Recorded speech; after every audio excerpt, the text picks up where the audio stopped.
MMI Holdings is a Centurion-based financial services group with a market cap of around 31.5 billion rand, which was formed from the 2010 merger of Metropolitan and Momentum.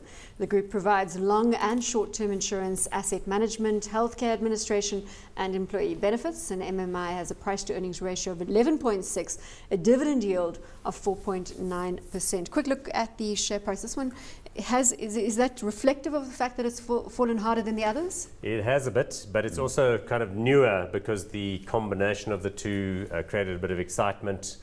Big numbers were being made in terms of savings as they consolidated the back offices of the two. They recently put the life licenses together.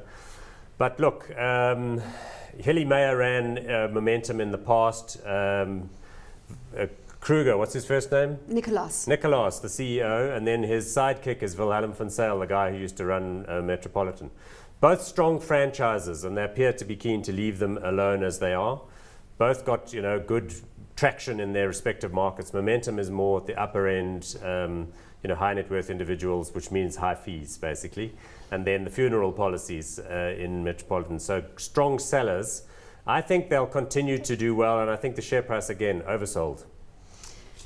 Big opportunity then if we oversold on the share price. I think so. I think the earnings, the latest earnings update that they had wasn't as good as people were expecting, but they still have a lot of synergy that has to come together between the two groups. And isn't that the market needs to be realistic? When you put two big groups together, how quickly can you synergize operations? Yeah, I think they've done quite well in how much cost they've saved. I think they're going for about 350 million in costs, and they're around about 180 if I'm correct in how much they've saved. So they've still got another half to go. If they keep on the same path, they will get those cost savings.